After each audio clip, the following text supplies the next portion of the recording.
السلام علیکم ورحمۃ اللہ وبرکاتہ۔ الحمد للہ نحمده ونستعینه ونستغفره ونؤمن به ونتوکل علیہ ونعوذ باللہ من شرور انفسنا ومن سیئات اعمالنا من يهده فلا مضل له ومن يضلله فلا هادي له ونشهد أن لا إله إلا الله وحده لا شريك له ونشهد أن سيدنا ونبينا ومولانا محمدا عبده ورسوله۔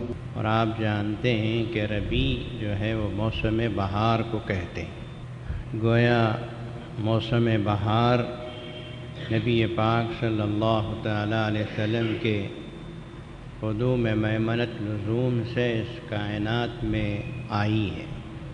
ظاہری طور پر موسم بہار ہو یا باطنی طور پر روحانی اور معنوی اعتبار سے موسم بہار وہ نبی کریم صلی اللہ تعالی علیہ وسلم کے قدم مبارک سے آئی۔ دنیا گھٹا ٹوپ اندھیرے میں پڑی ہوئی تھی اور چاروں طرف کفر و شرک کا بول بالا تھا۔ ایک انسان دوسرے انسان کو صرف ایک درہم ایک دینار کے لیے ختم کر دیا کرتا تھا۔ انسانوں کی قیمت گھٹ گئی، پتھروں کی، مال کی، دولت کی قیمت بڑھ گئی تھی۔ جب جا کر نبی کریم صلی اللہ تعالی علیہ وسلم تشریف لاتے ہیں اور آپ نے عرب کی بلکہ پوری کائنات کی ایک کایا پلٹ دی۔ ماحول اور معاشرے میں لڑکیوں کو زندہ دفن کر دیا جاتا تھا۔ لڑکی پیدا ہوتی تھی تو کیا شکل تھی، قرآن مجید نے اس کو بیان کیا، وَإِذَا بُشِّرَ أَحَدُهُم بِالْأُنثىٰ ظَلَّ وَجْهُهُ مُسْوَدًّا وَهُوَ كَظِيمٌ يَتَوَارَىٰ مِنَ الْقَوْمِ مِنْ سُوءِ مَا بُشِّرَ بِهِ۔ جب کسی کو لڑکی کی پیدائش کی خوشخبری دی جاتی تھی، جی ہاں خوشخبری ہے، لیکن وہ اس خوشخبری کو بہت ہی برے انداز سے لیتا تھا۔ اس کا چہرہ بگڑ جاتا تھا اور اپنا چہرہ چھپائے ہوئے شرم کی وجہ سے ادھر ادھر چھپ چھپ کے پھرتا تھا کہ جو خبر اس کو دی گئی ہے وہ انتہائی رنج و ملال کی خبر سمجھتا۔ اندازہ لگائیے کہ کیا حالت تھی عورت کے سلسلے میں، جو عورت کے نصف آبادی ہے۔ جی ہاں، اس کو رسول اللہ صلی اللہ تعالی علیہ وسلم نے بدلا اور یہ امت کے اوپر آپ کے عظیم الشان احسانات میں سے ایک احسان ہے۔ اس اعتبار سے میں نے عرض کیا کہ ربیع موسم بہار یہ روحانی اور معنوی اعتبار سے ایک گویا موسم بہار آیا آپ علیہ الصلاۃ والسلام کے مبارک قدم سے۔ دنیا میں عجیب و غریب قسم کے انقلابات آئے ہیں، لیکن جو انقلاب رسول کریم صلی اللہ تعالی علیہ وسلم کے ذریعے سے آیا وہ پوری کائنات کا ایک اور آخری انقلاب ہے۔ اس ماہ مقدس کی آمد پر یقیناً ہر مسلمان کو خوش ہونا چاہیے، اور جس تعلق کا اظہار مسلمان کرتا ہے دوسرے مہینوں میں اس سے کہیں زیادہ اظہار کوئی بری بات نہیں، اور یقیناً یہ باعث اجر و ثواب کہا جا سکتا ہے۔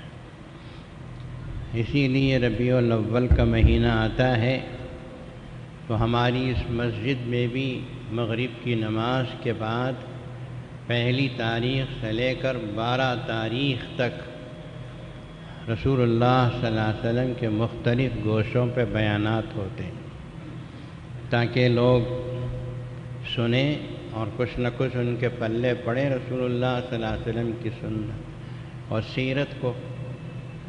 اس لیے کہ دنیا میں یوں تو بہت سے انبیاء ہیں، 1,24,000 انبیاء کرام علیہم الصلاۃ والسلام کی تعداد ہمارے عقائد کی کتابوں میں لکھی ہوئی، لیکن آپ کسی نبی کی پوری زندگی کیا آدھی کیا پاؤ بھی محفوظ ہے نہیں بتا سکتے۔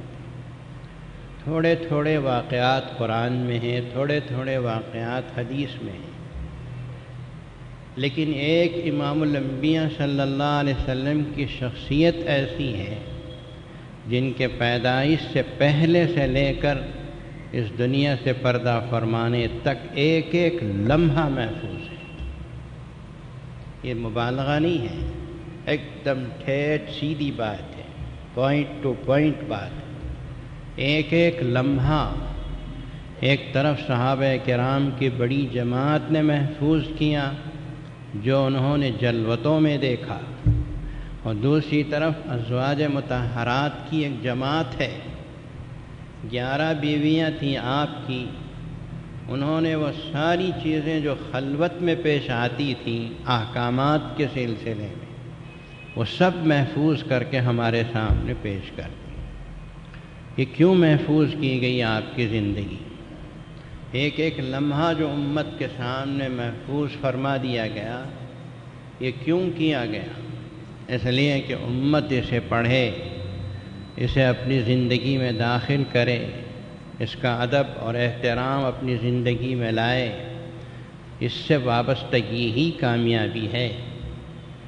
رسول اللہ صلی اللہ علیہ وسلم کی اس حیات مبارکہ سے ہماری اور آپ کی وابستگی اور تعلق ہی دونوں جہاں میں کامیابی کی ضامن ہے۔ اس کے علاوہ کائنات میں کوئی چیز ہمیں اور آپ کو سرخ رو نہیں کر سکتی۔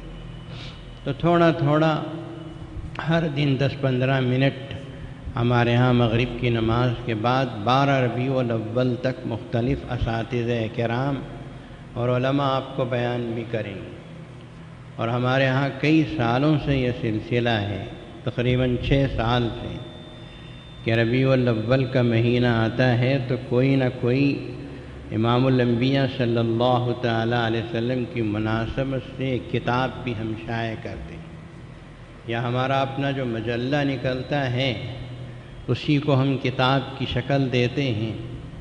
اس سے پہلے جو کتابیں یا مجلے نکلے، آپ حضرات نے اس کی پذیرائی کی، اسے خریدا، اسے پڑھا، اور بہت سے لوگوں نے اسے سراہا، فائدہ بھی حاصل کیا۔ اور میں سوچتا رہتا ہوں کہ کچھ نہ کچھ نئی چیزیں آپ کے سامنے ہم پیش کریں تاکہ آپ اسے پڑھیں تو آپ اپنی زندگی میں اسے لانے کے لیے ترغیب ہو۔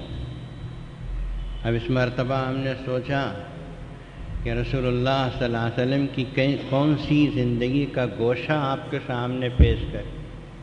تو سوچ کے یہ سمجھ میں آیا کہ آج امت میں جس بات کی کمی ہے وہ رسول اللہ صلی اللہ علیہ وسلم کے اخلاق کی کمی ہے۔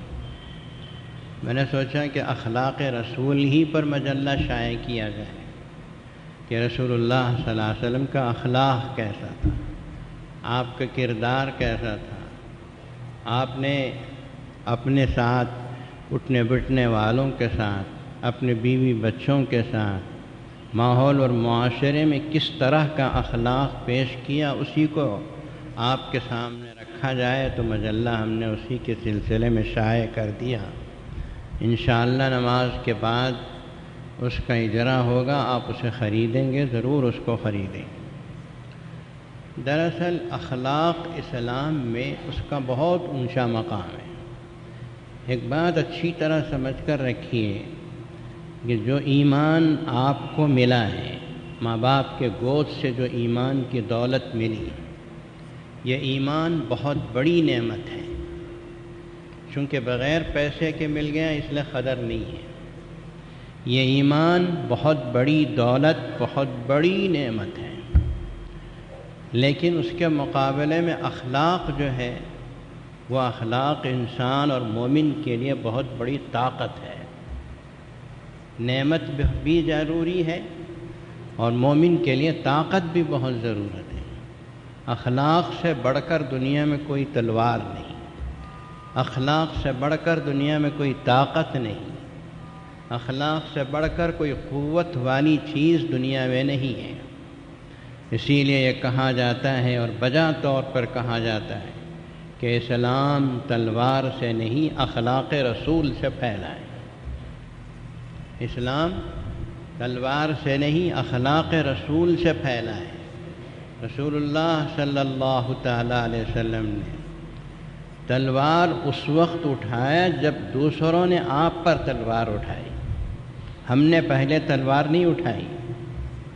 تلوار مسلمانوں نے یا صحابہ کرام نے نہیں اٹھائی، بلکہ تلوار جب اٹھائی گئی ہے تو اس اٹھی ہوئی تلوار کو روکنے کے لیے ہم نے تلوار اٹھائی، یعنی صحابہ کرام نے تلوار اٹھائی۔ اس لیے کہ اسلام کا اصول یہ ہے، غور سے سن کے رکھو، اسلام کا اصول یہ ہے کہ ظلم کرنا بھی حرام اور ظلم کا سہنا بھی حرام ہے۔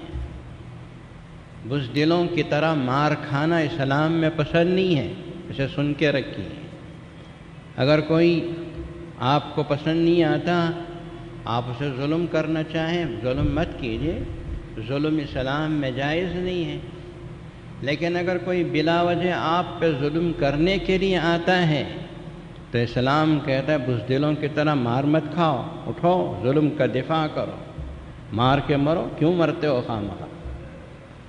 یہ مار کے مرنے والی بات ہی ہے کہ جب اسلام کے سامنے تلوار آئی تو بزدلوں کی طرح کٹنے اور مرنے کے بعد ایک زمانہ تھا مکہ المکرمہ میں کہ رسول اللہ صلی اللہ علیہ وسلم کے سامنے صحابہ کرام کہتے تھے یا رسول اللہ ہمیں جہاد کی اجازت دیجیے، ہمارے اوپر ظلم ہو رہا ہے، ہم ماریں توڑیں؟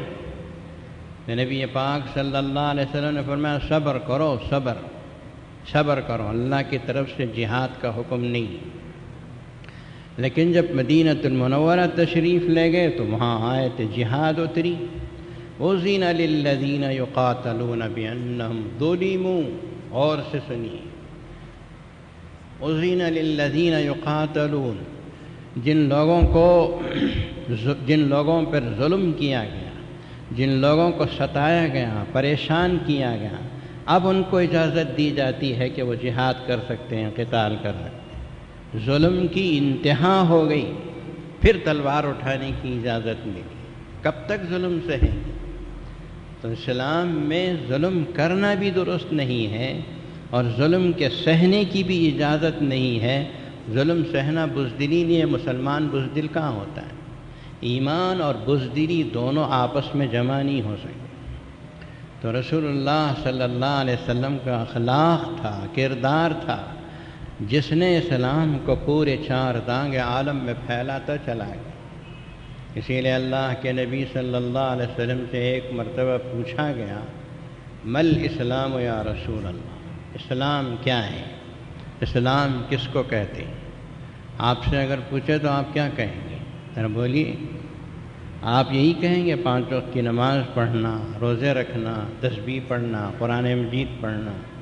جی ہاں، آپ نے غلط نہیں کہا، بالکل صحیح کہا ہے، لیکن یہ آپ نے جو گنائے ہیں وہ چند عبادتیں گنائی ہیں۔ اسلام پورا اس کو نہیں کہتے، صرف نمازوں کو اسلام نہیں کہتے، صرف روزوں کو اسلام نہیں کہتے، یہ تو اسلام کے پلرز ہیں۔ اسلام کس کو کہتے ہیں؟ نبی کریم صلی اللہ تعالیٰ علیہ وسلم نے 2 باتوں کی طرف اشارہ کیا، اس میں پورا اسلام داخل ہو جاتا ہے۔ ایک چیز آپ علیہ الصلاۃ والسلام نے فرمایا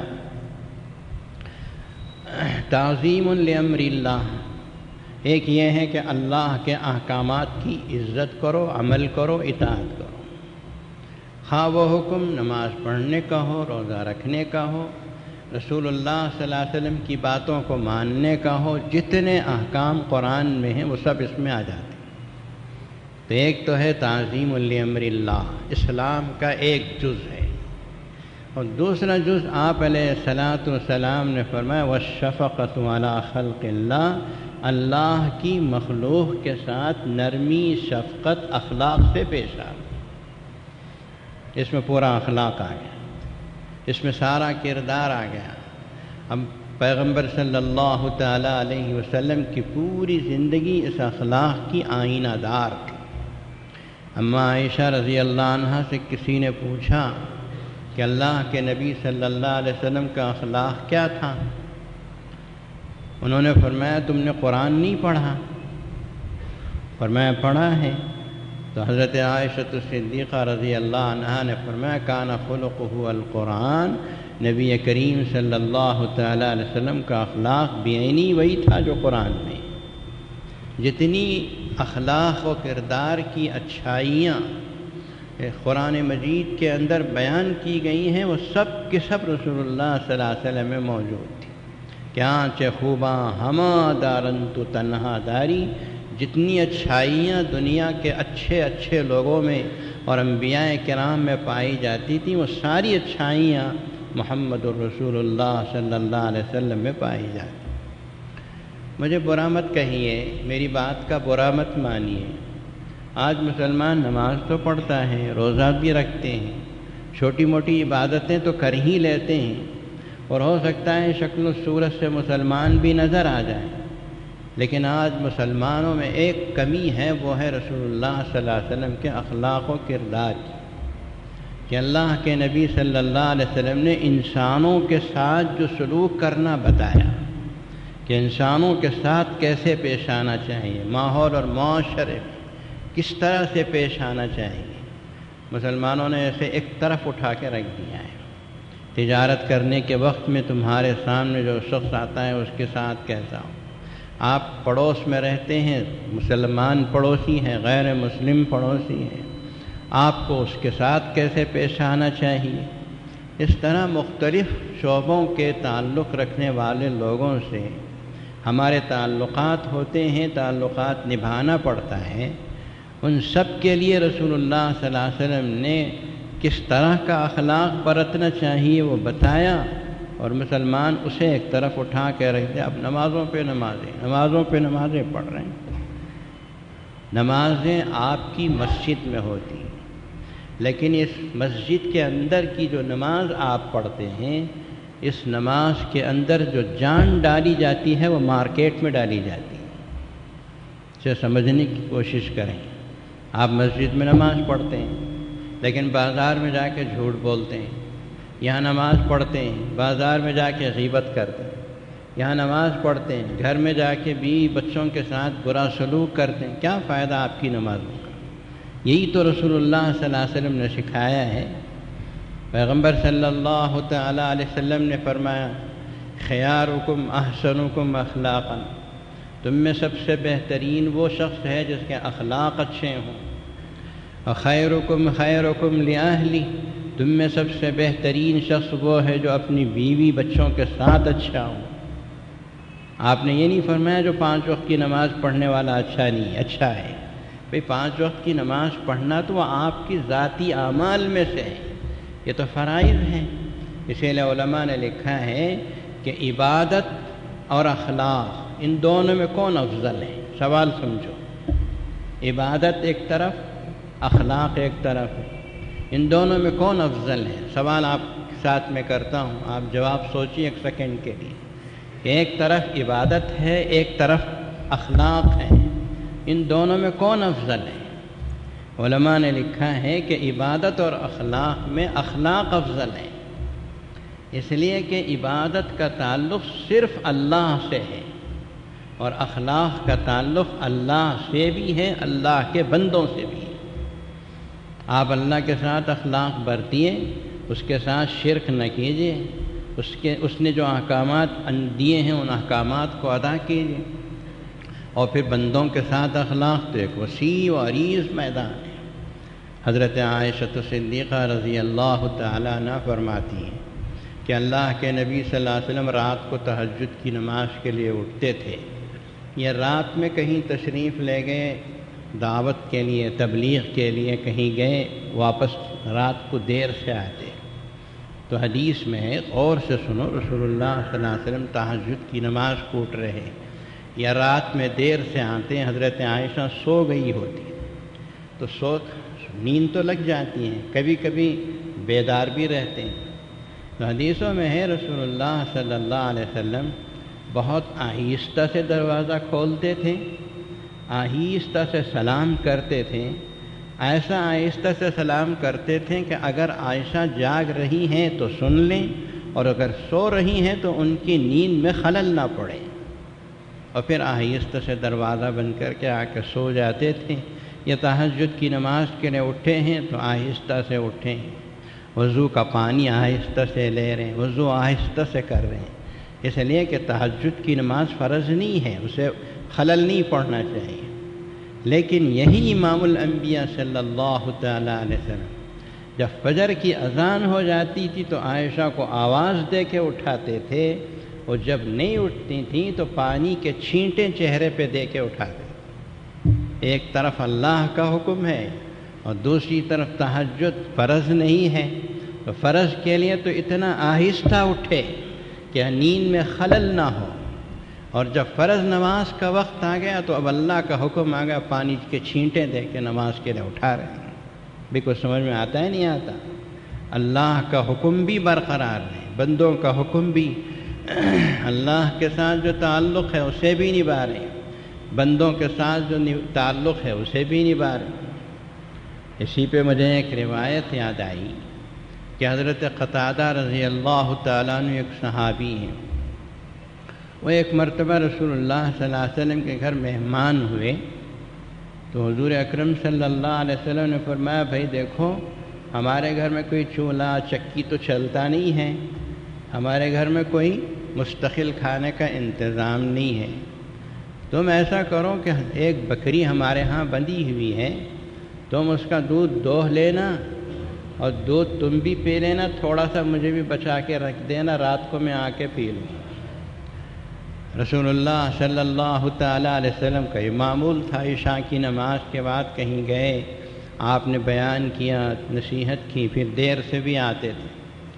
تو حضرت قتادہ رضی اللہ تعالیٰ عنہ فرماتے ہیں ایک بار ایسے ہوا کہ رات کو میں نے بکری کا دودھ دوہا، اور دوہنے کے بعد آدھا دودھ پی کے آدھا دودھ اللہ کے رسول صلی اللہ علیہ وسلم کے لیے رکھ دیا اور سو گیا۔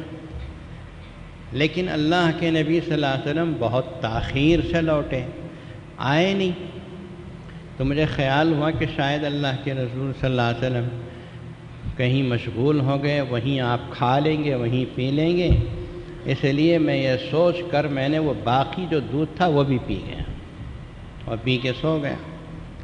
نبی کریم صلی اللہ تعالیٰ علیہ وسلم دیر سے تشریف لائے اور آ کر دروازہ بالکل آہستہ سے کھولا۔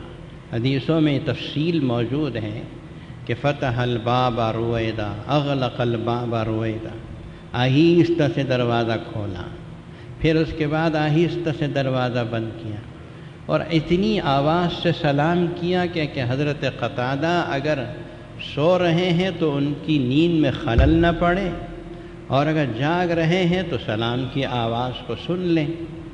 حضرت قتادہ رضی اللہ تعالیٰ عنہ فرماتے ہیں میں نے اللہ کے نبی صلی اللہ علیہ وسلم کے سلام کو سنا اور میں نے آہستہ سے جواب دے دیا۔ اب میں یہ سوچ رہا تھا کہ اللہ کے نبی صلی اللہ علیہ وسلم کچھ کھا پی کے آئے ہیں یا نہیں ہیں، میں نے پی لیا ان کا دودھ پورا۔ یہ پریشانی میں نے بالکل آہستہ سے جواب دے کے ویسے ہی لیٹا رہا، لیٹنے کی گویا بتاتا رہا، ایکٹنگ کرتا رہا سمجھو۔ نبی پاک صلی اللہ تعالیٰ علیہ وسلم نے آہستہ سے دروازہ بند کیا اور اس برتن کی طرف گئے جہاں دودھ رکھا ہوا ہوتا تھا، اور آپ نے اس برتن کو خالی پایا، دودھ نہیں تھا وہاں۔ اب اس زمانہ تو ایسا نہیں تھا جیسے آج کے زمانے میں کہ ہمارے فریج تو بھرے بھرے پڑے رہتے ہیں کھانے پینے کی چیزوں سے۔ اللہ نے ہمیں رسول اللہ کے صدقے میں بہت کچھ دے دیا ہے، آج تو کوئی بھوکا نہیں سو رہا، کوئی مسلمان بھوکا نہیں سوتا، یہ سب ان کے قدموں کا صدقہ ہے جو اللہ ہم کو کھلا رہے ہیں، پلا رہے ہیں۔ تو گلاس خالی تھا، بھوک تھی بہت زیادہ۔ رسول اللہ صلی اللہ علیہ وسلم نے یوں فرمایا اللہم اطعم من اطعمنی، اے اللہ جو مجھے کھلا دے تو اس کو خوشحال کر دے، تو بھی اس کو کھلا دے۔ یہ دعا آپ کی زبان مبارک سے نکلی۔ حضرت قتادہ فرماتے رضی اللہ تعالیٰ عنہ کہ اللہ کے نبی صلی اللہ علیہ وسلم کی زبان مبارک سے نکلی ہوئی دعا ضائع نہیں جائے گی، آپ نے دعا دے دی ہے، اللہ جو مجھے کھلائے تو اسے کھلا دے، اسے خوشحال کر دے۔ میں نے یہ سوچا کہ رسول اللہ صلی اللہ علیہ وسلم کی دعا ضائع نہیں جائے گی، اور میں اٹھا اور سیدھے بکری کے پاس گیا جس کا دودھ میں نے خود دوہا تھا، لیکن یہاں زبان رسالت سے جو دعا نکلی تھی، دوبارہ میں نے دیکھا کہ بکری کے تھنوں میں دودھ بھرا پڑا ہے، اور پھر میں نے دودھ دوہا رسول اللہ صلی اللہ علیہ وسلم کی خدمت اقدس میں دیا۔ اس واقعے پہ بار بار غور کیجیے کہ حضرت قتادہ کو رسول اللہ صلی اللہ علیہ وسلم نے آپ نے کیا سلوک کیا کہ رات کو تشریف لا رہے ہیں، دروازہ آہستہ سے کھول رہے ہیں، آہستہ سے بند کر رہے ہیں، سلام آہستہ سے کر رہے ہیں۔ اس میں آپ کو کچھ اخلاق و کردار کی جھلکیاں نظر آتی نہیں آتی؟ آج ہمارا سلوک اپنے گھروں میں ایسا ہے، اپنی بیوی بچوں کے ساتھ ایسا ہے۔ آج تو ہم یہ سنتے ہیں، ایک نوجوان رات کو دیر سے آتا ہے، 1 بجے 2 بجے آتا ہے، اور اس کی بیوی کو آرڈر یہ ہے کہ وہ دروازے کے پاس کھڑی رہے، وہ جیسے ہی دروازہ معلوم فوراً کھولنا، اور اگر لیٹ کرے گی تو تجھے لیٹ کرنے کی سزا ملے گی۔ ہم نے اپنے کانوں سے سنا ہے۔ آج کا نوجوان جو کلمہ طیبہ لا الہ الا اللہ محمد الرسول اللہ پڑھنے کا دعویٰ کرتا ہے، اس کا عمل یہ ہے کہ اپنی بیوی پہ ظلم کے پہاڑ توڑتا ہے رات کے 1 بجے آ کر کہ دروازہ اس نے تاخیر سے کیوں کھولا۔ نہیں، یہ مسلمان کرتا ہے اس کے ساتھ اچھا کرو، جو تمہارے ساتھ برائی کا سلوک کرتا ہے اس کے ساتھ اچھائی کا سلوک کرو۔ یہی تو قرآن مجید میں بھی بیان کیا گیا کہ جب برائی کرنے والا برائی کرتا ہے اور آپ اس کے ساتھ اچھائی کرتے ہیں تو پھر دوبارہ برائی کرے گا، تیسری مرتبہ برائی کرے گا، اور آپ اچھائی کرتے چلے جاتے ہیں۔ ایک دن تو وہ سوچنے پہ مجبور ہو جائے گا، ارے بابا یہ کیسا شخص ہے، میں اسے ستاتا چلا جا رہا ہوں، یہ میرے ساتھ اچھا سلوک کر رہا ہے، نہیں اب تو رکنا چاہیے۔ رکے گا نہیں رکے گا۔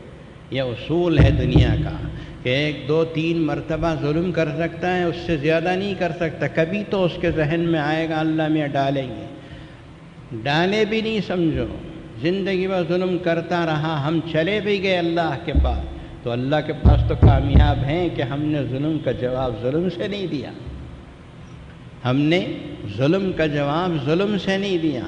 لیکن یہ مت سمجھیے کہ اسلام میں اس طرح مار کھانے کی اجازت ہے، اسلام میں بدلے کی قصاص کی بھی گنجائش ہے، لیکن جہاں تک اخلاق و کردار کا معاملہ آتا ہے وہاں انسانوں کو چاہیے کہ رسول اللہ صلی اللہ علیہ وسلم کا اخلاق دیکھیں۔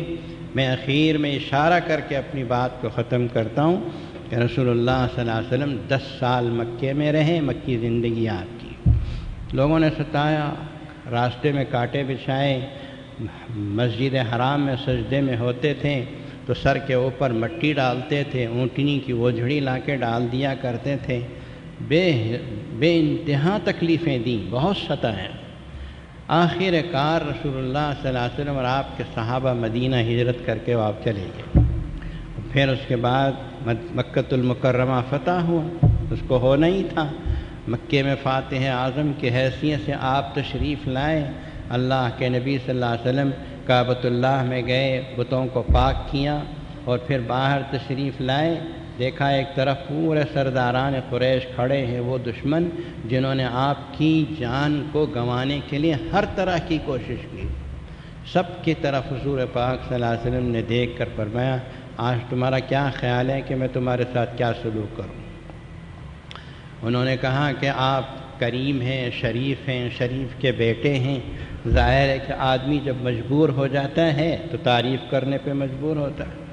تو رسول اللہ صلی اللہ علیہ وسلم نے فرمایا، اذهبوا انتم الطلقاء، جاؤ آج تم سب آزاد ہو، تمہارے سے کوئی بدلہ نہیں، کوئی انتقام نہیں۔ اسی لیے حدیث مشہور ہے کہ رسول اللہ صلی اللہ علیہ وسلم نے کبھی اپنی ذات کے لیے انتقام نہیں لیا، اپنی ذات کے لیے کبھی رسول اللہ صلی اللہ علیہ وسلم نے انتقام نہیں لیا۔ آج ضرورت ہے رسول اللہ صلی اللہ علیہ وسلم کے اخلاق و کردار کی۔ ہندوستان میں تبلیغ کا سب سے بڑا ذریعہ اخلاق ہے، ورنہ کوئی دوسری شکلیں آپ اختیار کرتے چلے جائیں گے، دوسرے تیسرے درجے میں تو ٹھیک ہو سکتا ہے، لیکن سب سے اعلیٰ ترین درجہ اخلاق و کردار کا ہے، اس کے ذریعے سے جو تبلیغ اسلام کی ہو سکتی ہے رب ذوالجلال کی قسم کسی اور سے نہیں ہو سکتی۔ آپ مسلمانوں کے محلے میں رہتے ہیں، اسے چھوڑیے کسی غیر مسلم محلے میں رہتے ہوں، آپ پڑوسیوں کے ساتھ اچھا سلوک کریں، اچھا کھلائیں پلائیں اور ان کے ساتھ اچھا سلوک کریں، تو ہمارے غیر مسلم ماں باپ کیا کہتے ہیں معلوم؟ غیر مسلم کہتے ہیں ارے بابا تو مسلمانوں میں کیسا پیدا ہو گیا اتنا اچھا آدمی، یعنی مسلمان اچھا آدمی نہیں ہوتا، یہ تصور بیٹھ گیا، جبکہ رسول اللہ صلی اللہ تعالیٰ علیہ وسلم نے ہر مسلمان کو مسلمان اور مومن قرار دیا۔ مسلمان سلامتی بانٹنے والا، سن کے رکھو، مومن امن بانٹنے والا، کوئی دوسرا معنی نہیں ہے، بہت معنی اور بھی ہیں، لیکن جو معنی میں بتا رہا ہوں اسے سمجھ کے رکھیے۔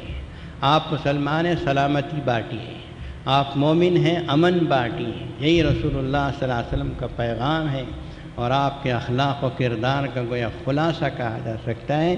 حضور اکرم صلی اللہ علیہ وسلم کے اخلاق و کردار کو ہم نے مجلے میں شائع کیا، اور میں آپ سے عموماً کہا کرتا ہوں کہ یہ مجلے میں جو چیزیں ہم شائع کرتے ہیں بڑے بڑے علماء کرام کے نگارشات کو بہت ہی عرق ریزی کے ساتھ ہمارے اساتذہ جمع کرتے ہیں اور اس کو آپ کے سامنے پیش کرتے ہیں۔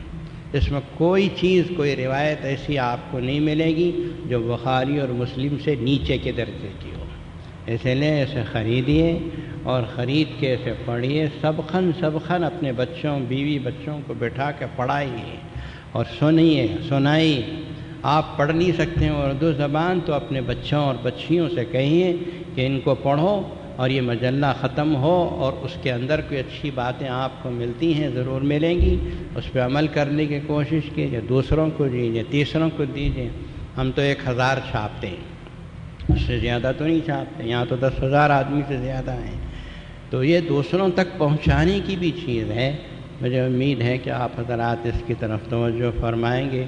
اللہ تبارک و تعالی مجھے، آپ کو اور پوری ملت اسلامیہ کو نبی کریم صلی اللہ تعالیٰ علیہ وسلم کے اخلاق و کردار پر عمل کرنے اور اپنی زندگی میں لانے، اور اس چند روزہ زندگی میں ایسی زندگی گزارنے کی توفیق دیں کہ ہم دنیا سے مریں تو لوگ ہمارے اخلاق کی تعریف کریں، یہ نہ کہیں کہ وہ گیا اچھا ہوا خسکم جہاں پاک۔ اللہ تعالیٰ ایسی کیفیت سے ہماری حفاظت فرمائے۔ مولانا روم نے کہا تھا، فارسی کا شعر ترجمہ میں بیان کر دوں، یاد کر اس وقت کو جب تو دنیا میں آیا تھا، سب خوش تھے تو رو رہا تھا۔ بچہ پیدا ہو تو روتا نا، روتے ہوئے ہی آتا ہے بچہ۔